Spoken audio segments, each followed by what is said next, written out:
Hello everybody, welcome back to JOECMDRAWZ. Okay, new vid. So this is the male side of the Hatchik evolution, the Hatchik male evolution, which is Roostar. So let's just jump straight into it. So as you can see, these sketches, there's a lot of work that went into this, by the way. Um, Again, I added that kind of like canvasy texture background, just so I'm not working with a kind of like a white background. I usually work with a darkish grayish background, just so my eyes aren't like blasted by a white. But yeah, some of these early sketches don't look very Pokemon-esque. Like I said in the last video, your first sketches are never going to be the great or the final one. You're always going to go through some iterations, especially if you're concepting or being a concept artist like me, you tend to focus more on the sketching and concepting, and then the other stuff like the illustration, kind of like the final details, come much later because they're not as important. But these kind of first kind of like sketches don't look so great. I was like, okay, I'm getting the kind of a general feel for the roosters. Like, bear in mind, I've never drawn a rooster before, ever, which is interesting. I love all the shapes and the colours of a rooster, but I've never drawn one before. So this is kind of like a challenge for me, actually. Um, but I was like, the wings too small here, the shapes aren't really flowing well together, and it doesn't look very Pokemon-esque. So I kind of like quickly moved on. I quickly moved on to here, which is nice. I thought, okay, I got the legs going in there. I've simplified the wing again. Got some details on the chest here. The eyes looking very much more cartoonified. Changing up the kind of like crest on the head there, getting some interesting shapes, contrasting shapes. Coming down here from the neck to the back, and then into the actual rooster's tail. I was like, okay, that looks really nice. I like that. But what else can I do? I also had the beak here, which is more made up of triangles, and then you have the little dangly doodad on the rooster, that roosters have. I was like, okay, what else can I do? So I jumped over to here. I was like, okay, this looks really cool because what I wanted Roostar to be would be a fighting type. I wanted a fighting flying type, almost kind of like Halucha, and Halucha's been quite a good reference for this as well. So I thought, okay, I could have this pose where Roostar is kind of like stood, but it's kind of like raising one of its kind of like legs up to ready to attack you. As Roostar can learn some pretty cool moves like Priority Mach Punch. I can learn stuff like Blaze Kick. It can learn Bullet Punch. It can learn Sky Uppercut. It can learn some really cool moves like that, which make it actually, I would think, pretty cool and competitive as well as actually in game. Because that's what you want. You want to design something that's not just specifically for competitive, but not just specifically that you can only use in game. You want something that's a little bit of balance of both. But I've got some bigger shapes here in the tail, which are much bigger than the other version. The eye is looking way more cartoonified and way more Pokemon-esque. I've got some of the details coming in here, pattern on the kind of like neck chest area here. Got some feathers poking out from the bottom here, which looks really cool. I want to kind of like change up the shape again for the head because I wasn't really feeling it. I feel like it was a bit too complicated and needed to be kind of simplified down. So I did these two kind of like head bits here. That one, it's getting better, but I knew I could push it a bit further. And you can see there's a difference between the eyes, how this one's a little bit more stern, where this is a little bit more friendly. And you can see the difference between the head crests here, where this is a lot more kind of, you got these curves and it's contrasted with straights here, which is a really nice balance when you're doing illustration. You want a nice balance of your curves and straights, so it's a little bit more visually interesting for people looking at your work. But I really like the way that turned out, so I went with that kind of head. And started putting on the bodies here. As you can see, a lot of sketches and a lot of iteration went into this, not only just in the colours and the sketching, but in kind of everything really. Um, I tried a bunch of different stuff, like this one here. I tried opening the mouth. I even get like another pattern on here inside the crest, which looks really nice. I'm really happy with the way this turned out. But it's kind of almost blocking this kind of like dangly doodad that kind of roosters are known for, aren't they? So I thought, oh, that makes it a little bit more friendly, but it's kind of like blocking something. So I kind of like ended up scrapping that. But I still really do like this sketch. I love how the energy of these sketches have, I don't know, my personal favorite bit when I'm drawing isn't really the final product. Actually, that's the hardest part for me. Actually, the easiest and most fun part for me is actually the sketching, because I get to express myself. I get to kind of be as messy as I like, and it doesn't have to be finalized or finished. I kind of almost like the roughness of these kind of like rough lines, which I really really like.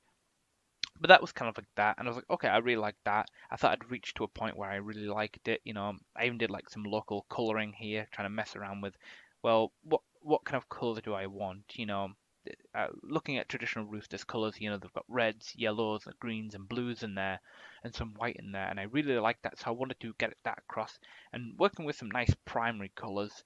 Um, because I don't think you see that too many combinations in Pokemon designs where it's just basically the combination of red, blue, and yellow. So I really like that. I had some kind of like these bracelets or anklets kind of here to kind of like get across that fighting kind of style, but I don't know whether that looks that good. I don't know. Try to mess around with some colors here, maybe some different saturation, adding some green here instead of blue. You know, changing up kind of the order of the colors, adding maybe a little bit of pink in there for the beak, adding a little bit more saturation to the red, adding a little bit more green, changing up what parts or what colors, you know. I even came down here to do a shiny version, which I do like. I love the final shiny evolution, the final shiny version.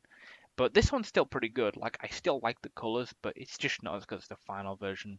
I tried some inking over here. Excuse me.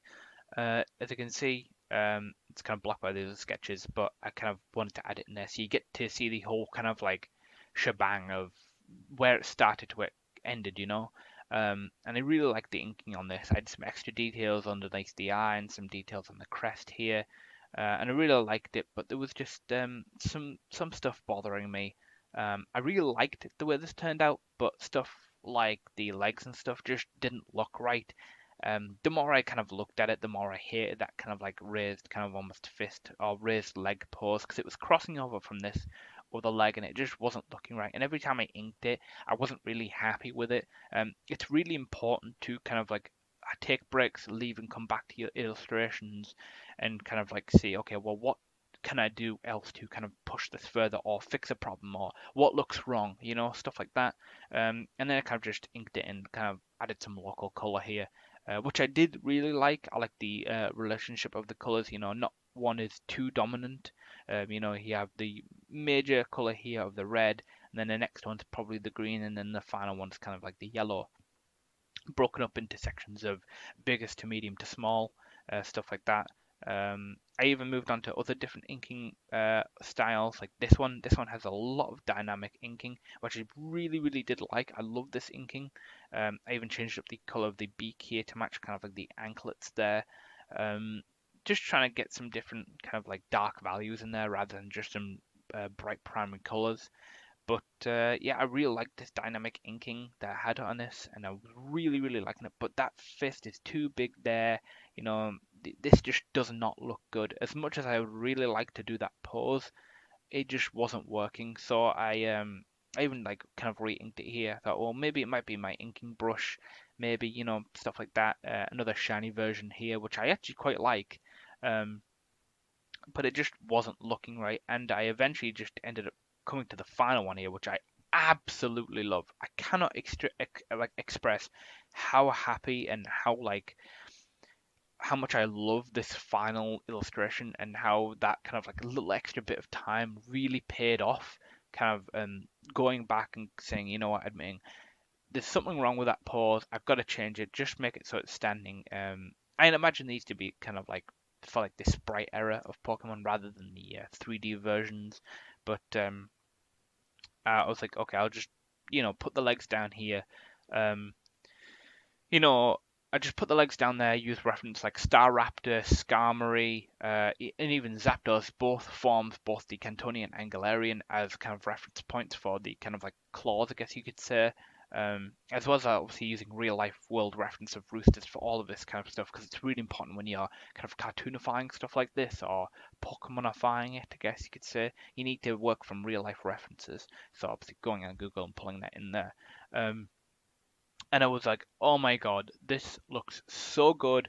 I'm really happy with this. I even did kind of like a grid to kind of almost try and get my perspective right on this as well, to make it feel like it's a little bit more grounded. Because I felt like it was feeling a little bit flat, I guess you could say.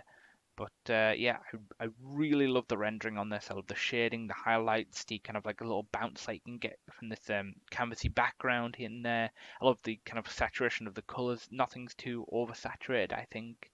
I love the way that the eyes and the kind of beak look came out. I just love everything about this, and I absolutely love the shiny.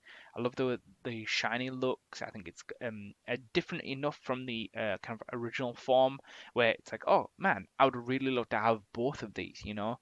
Um, I love the kind of orange and yellows that are pushed into more of the blue direction, and obviously the blue kind of thing instead of being green on the wings, the pattern on the eye here and the tail. It looks really, really nice. I really, really like that. And Roostar, like I said, is a flying fighting type. Coming up with the name for Roostar really wasn't too difficult versus Chickadee, where I struggled a little bit with that, as I said in that video. This one was pretty straightforward. It wasn't really that complicated. Um, Roost obviously for Roostar and Rooster and stuff like that. And Star, I imagine, consists of fighting type. Wants to be star of the show, in the limelight, that kind of stuff. But the Pokédex entry for Roostar is kind of Roostar, the roosting Pokemon. I could change this in the kind of like actual kind of post maybe I make on Instagram or something. I don't know. But Roostar, the roosting Pokemon. Roostar are fierce fighters. They will never back down from a fight, even if they actually know that they will lose this fight. They will refuse to back down, even when their trainer specifically tells them to stop. They won't stop until they actually lose or win. Roostar can be quite aggressive and kind of unruly Pokemon for new trainers to get a handle on. They're mostly used by farmers to kind of like corral other Pokemon such as Wooloo in their farms, and also as protection for the Hatchik and Chickadee, which forms a nice little trifecta and a little family. I imagine that Roostar would be used by maybe an old farmer you find in the game, and he kind of like gives you a Hatchik egg, and it's kind of like random in every kind of like new game of whether you're gonna get a male or a female, and obviously the RNG for like whether it's gonna be a shiny or not. But yeah, that's Roostar. I absolutely love the final result. I'm so glad I spent extra time on this. I even added kind of like a little like patterny background there just to pop out from the background, and add some of this kind of like almost watercolor wash here on here, taking inspiration from actually Ken Sugimori, which is the art director for Pokemon, which is probably one of my favorite illustrators and designers and conceptors for the Pokemon franchise as a whole. I believe that his direction really defined how good Pokemon looks today. Um, and stuff like that. But I just added that in bits here and there, and I'm really glad that I added that in. But yeah, let me know what you think of Roostar. Would you rather have Chickadee or would you rather have Roostar? Personally, I'd rather have Roostar. I think it looks super cool. Like I said, it can learn some really cool moves. It could learn some support moves and some recovery moves like Roost. It can learn stuff like Scratch and Slash. Um, it can also learn stuff like Mach Punch, Fire Punch, Blaze Kick. It can learn stuff like that. You know, some flying type moves, more physical oriented flying type moves, um, stuff like that. And its abilities, probably hidden ability, probably be Moxie. Normal ability, probably stuff like Limber or Quick Feet, stuff like that. I thought about giving it a unique ability, something like I don't know. I couldn't really come up with anything to be honest. But I thought maybe it could have another ability in like early bird, maybe kind of playing on that rooster feel. You know, whenever you see roosters in cartoons, they kind of wake everybody up, that kind of stuff. And maybe in the law for it, it kind of is the first to wake up in the group of Hatchiks and Chickadees, and they will kind of maybe there's like two or three of them that are protecting a group at a time, and they will always wake everybody else up to kind of like kind of almost like a guardian, I guess you could say. But yeah, I really love the end result. Let me know what you think of it. What else could I have done? What else, what's your favorite part of this? Were they some of these other sketches were your favorite? What else could I have done? What other kind of abilities could Roostar have? Stuff like that. But yeah, Don't forget to like, comment, subscribe, all that good jazz. And thank you. See you later. Bye. Hey there, thanks for watching. If you like what you see, don't forget to like, comment, subscribe, and share my work around. I'll see you next time.